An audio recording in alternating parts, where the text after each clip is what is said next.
je suis d'abord là parce que je suis contre les violences policières et tous les événements qu'il y a eu ces derniers temps.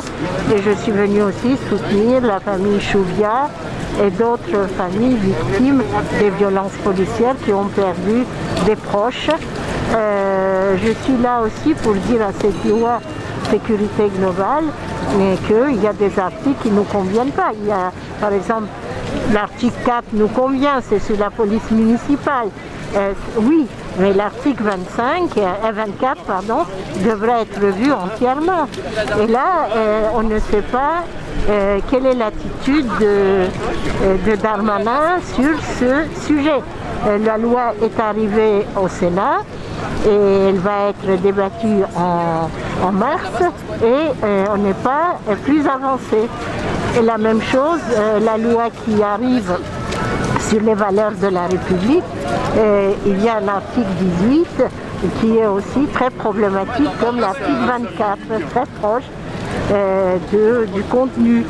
Alors écoutez, voilà, je suis là pour dire à tous ces gens qui sont contre les violences policières, contre certains articles de cette loi, les drones, l'article 24, etc., pour dire que je les soutiens et qu'on ne peut pas continuer de cette façon-là à avoir que des non-réponses.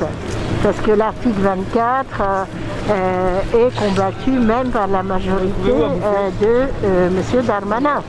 Et donc il y a un vrai problème, mais aujourd'hui, l'intérêt de l'exécutif, c'est de se mettre sur le créneau de la sécurité tous azimuts, mais une sécurité qui n'est pas, disons, appropriée à ce que la population veut. Sécurité tous azimuts pour montrer lors des élections, de l'élection présidentielle, que M. Macron est très proche des visées de la droite et de l'extrême droite qui misent sur la sécurité pour faire avancer leurs pions pendant les élections. L'épidémie est ascendante et voilà, c'est une sorte de mesurette et pour dire que voilà, on est en train de se battre contre la Covid. Et aujourd'hui, la préoccupation numéro 1 du gouvernement devrait être de vacciner un maximum de personnes qui le souhaitent.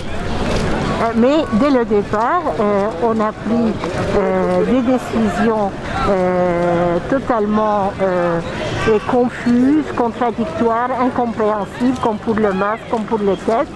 Et là, cette mesurette, je ne sais pas si elle servira à grand chose. Moi, je ne suis pas médecin, mais il y aura plus de monde à 5h30 dans les métros, dans les trains, etc.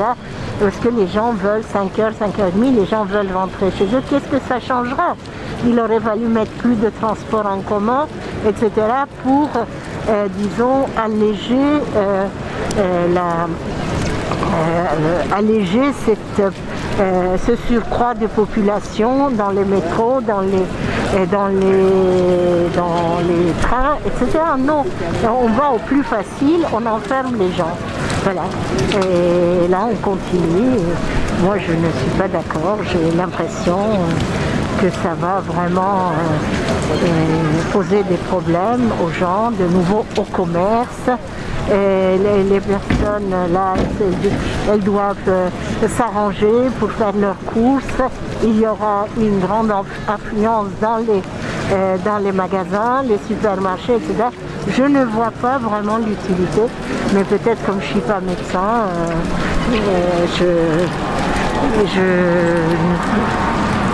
j'ai des points de vue peut-être qui ne sont pas appropriés à la situation, mais je crois qu'il y a peu de gens qui voient l'utilité de passer de 20h à 18h.